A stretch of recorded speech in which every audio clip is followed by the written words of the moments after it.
Hello and welcome back to our second part for today, looking at DNA. Now, I have spoken to you about DNA in the past, so don't have to go through a big introduction of it. I'm thinking that we could just talk about what's new with DNA research and what a couple recommendations that I have for you all about it. So, taking a look at DNA for genealogy purposes, there's several different companies out there that offer the DNA testing. I'm going to share with you the ones that I recommend for you all, the ones that I think would be the best for your genealogical research. So taking a look at Ancestry.com, I will tell you that the Ancestry.com test is the best one if you have a public family tree on Ancestry.com. That if that applies to you, then you will get the most out of this test right here. One thing about the Ancestry DNA test is that it'll show you ancestry and connections and all of that. It does nothing with medical traits or any of the other things that different tests offer. Now, I've heard that that will probably change in the future. I've heard Ancestry is dabbling in the medical aspect of DNA testing, but as of right now, it is just for Ancestry. So this is my screen right here showing my Ancestry DNA test right here. And you can see here couple different features of it. Biggest feature and the best feature is the DNA matches screen right here, where you do the DNA test and it'll match you up with other members right here. The best part of it is it'll actually show you shared ancestor hints. So if your family tree has the same hint as one of these other people's does, then it'll show it right there. So if I click on that right there, I can see, wow, these two people have a shared hint for an ancestor. Now, I don't subscribe to Ancestry right now, so if I click on it, then it'll just take me to the please purchase our Ancestry membership page. But if you are a current Ancestry member, then you'll be able to see the whole range of it. Now, taking a look at these connections right here, let's hit the back button. Let's go back to just matches in general. So it says that I have 69 fourth cousins or closer. So if you click on this screen right here, what you're going to look for here is you're going to see family tree here. You need to see, do these people have family trees linked to their accounts? And if so, is it public or is it private? A couple features here. If you see the little blue dot here, that means that it is a new match. If you don't see the blue dot, it means that you have viewed it previously. So taking a look at someone right here, just some random person, I'll click on right here. It says they have a family tree of 137 people. Let's click on View Match right here. Gives a little bit of breakdown, just general info about them. And then right here, here is their family tree that you can peruse if it is it's a public tree right there. So that's really the big feature here with Ancestry right here. You can see the different surnames and it'll actually list like the top 10 surnames for that person's family tree right there. So that's the big aspect of Ancestry DNA, because you can really see that whole wealth of information. You know, Ancestry is filled with people like us who are interested in family history. So the odds of you sending a message to someone and getting a response back are pretty high, because odds are you haven't paid money to get an Ancestry subscription if you're not interested in this kind of thing. So you can see right here, these are just some of my matches right here. Put a star by ones that you know, that this guy I know, he's my third cousin, third cousin, 2 times removed, I want to say. So I know exactly what our connection is. This little lock right here says the tree is private.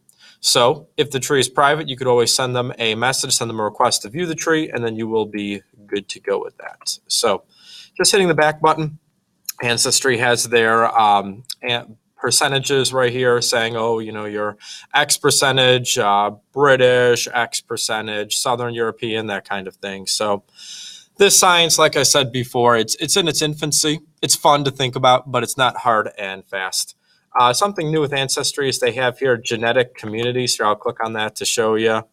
It's a nifty feature. It's essentially the same thing as their other Ancestry breakdown right here.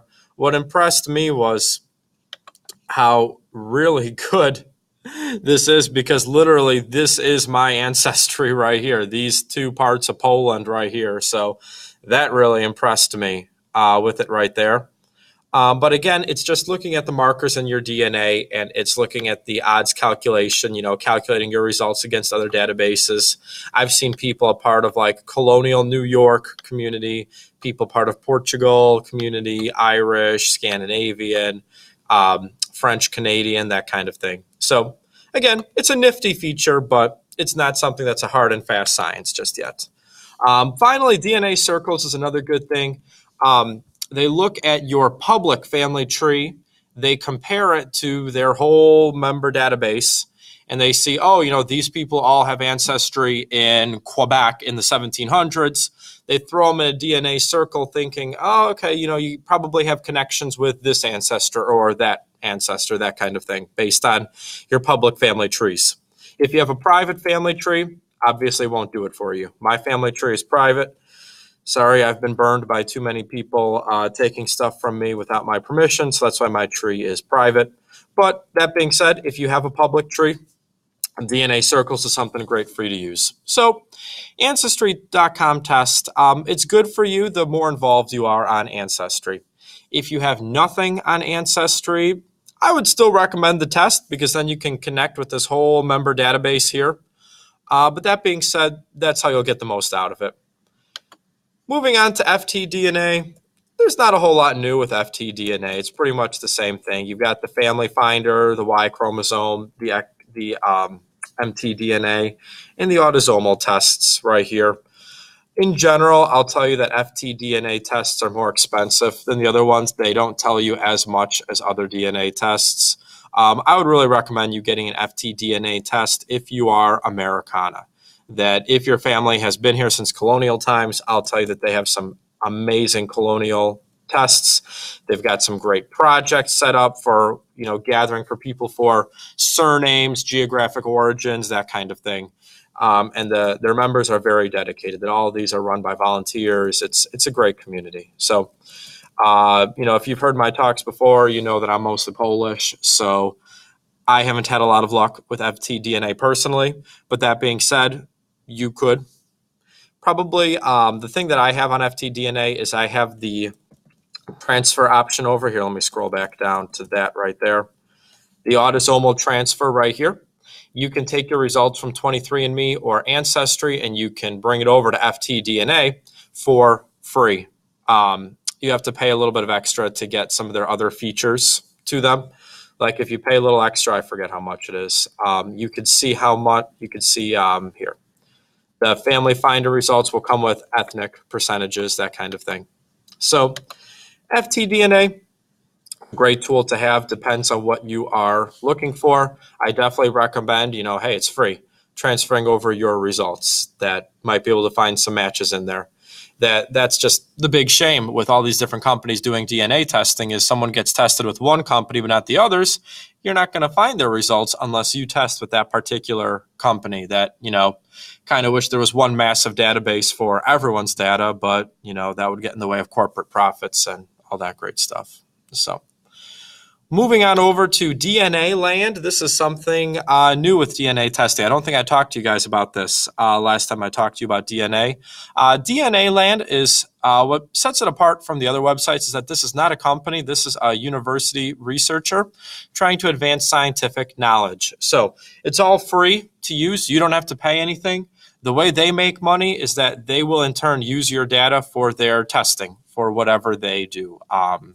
With their genetic testing, looking for different markers with different medical traits and all of that stuff right there. But what's nice about it is that you get to participate in their research. You can see over 52,000 people have donated their genomes to DNA Land. I have as well. As far as the features of the site goes, there's not a whole lot. They offer just a for fun breakdown ancestry thing, just like this right here, your ethnicity estimate. And then you can connect with other members just like with the other websites. So it's all free. And if you're on the same page as me and, we want to advance scientific research, I definitely recommend transferring your results over to there.